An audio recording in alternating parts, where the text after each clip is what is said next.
y a un ministre dans ce pays qu'on appelle ministre de l'administration territoriale qui décide que la constitution n'est rien, la loi n'est rien, tout ce que vous venez de dire là n'est rien. Lui, il est je sais pas, dans les héros de bande dessinée, celui qui saccage tout, Zorro. Qui décide.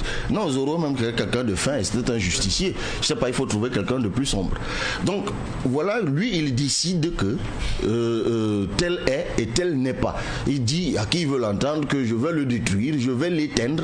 Mais j'ai envie de lui demander qu'est-ce que je vous dois, monsieur. D'abord, je parle rarement de lui parce qu'il n'y a pas grand-chose à dire de lui ou de son travail. Donc, même à l'Assemblée. Donc qu'est-ce que je vous dois? Qu'est-ce que vous me devez? Quel problème on a?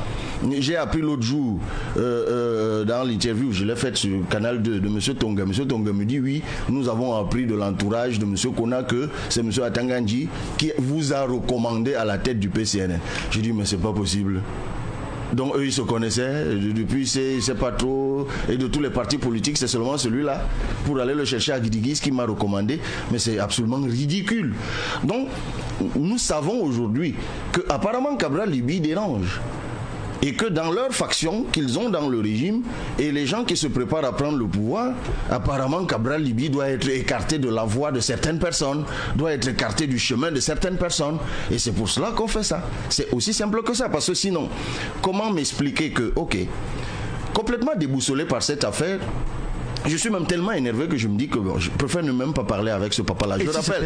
Je rappelle que en plus on s'occupe de lui autant qu'on peut, et de lui et même des enfants d'ailleurs autant qu'un peu, mais ça c'est par reconnaissance, donc je ne vais pas revenir par décence sur les montants envoyés tel jour ou ceci ou cela, et que finalement on se demande mais ce papa, on connaît sa situation sociale. Où trouve-t-il les moyens pour des assignations, payer les avocats, payer des huissiers? Et finalement, nous décidons de le faire venir à Yaoundé pour qu'on puisse échanger. Je mets en place le bureau politique du parti, je fais rapidement, siège le 2 décembre, je mets en place un comité de dialogue et de conciliation qui va à sa rencontre le lundi 4 ou 5. Ils tombent d'accord sur une feuille de route de sortie de crise, mais il leur dit vers 2h du matin, attendez, j'ai reçu un coup de fil du MINAT. Je le vois demain et quand je sors de là, nous paraphons nos documents. Il va au MINAT le lendemain, il disparaît de la circulation et nous le verrons réapparaître à bord d'un Prado blanc à Kribi 2 jours après, pour faire une intervention volontaire dans l'affaire que nous avions introduite auprès du tribunal de grande instance, parce que l'interdiction de la manifestation donne lieu, avec la loi de 90, à une saisine du tribunal de grande instance qui sous huitaine se prononce par ordonnance. Et lui, il se retrouve à Kribi et il fait une intervention volontaire, figurez-vous, avec quel avocat?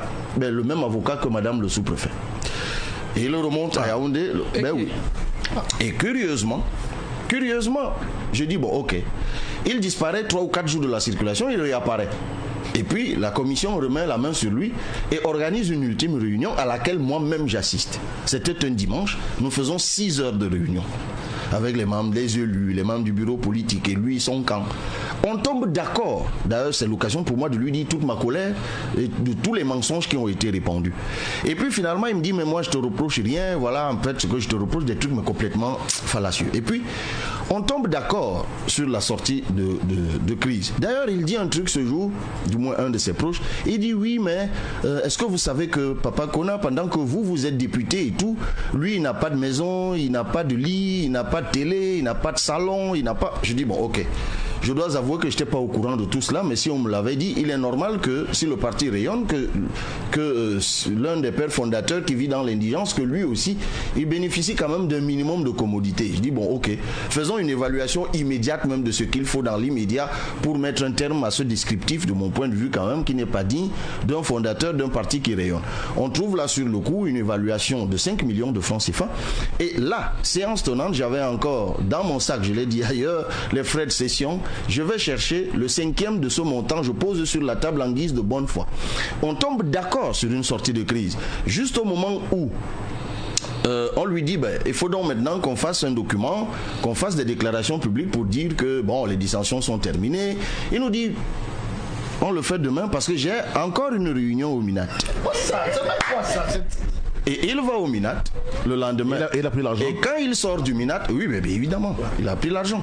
Et quand il sort du MINAT, que découvrons-nous? Un communiqué qui dit qu'il met fin à tout dialogue. Et 2 jours après, Il fait une conférence de presse à Yaoundé où il me traite de tous les noms d'oiseaux. Il raconte tout et n'importe quoi. Figurez-vous qu'en ce moment-là, il n'y a plus de dissensions internes. L'autorité administrative, curieusement, lui délivre un récépissé. Nous, notre congrès a été interdit. 1600 personnes préjudiciées. Mais lui, il le reçoit du sous-préfet de Yaoundé 1er. Un récépissé de manifestation publique, et cette fois adressé à qui? À président fondateur. Il ne se fait plus appeler maintenant président national. Il a compris que c'est une supercherie et sa forfaiture, c'est connu de tous. Maintenant il se fait appeler président fondateur, une fonction qui n'existe ni dans les statuts originels que eux-mêmes ont adoptés en 2001, ni dans les statuts que nous avons révisés l'an dernier en 2022. Et la conférence de presse a quand même lieu au Dioga Palace. Et curieusement, certains journalistes qui ont assisté à cette conférence de presse étaient appelés directement du cabinet du ministre de l'administration territoriale. Merci, Cabral Libye.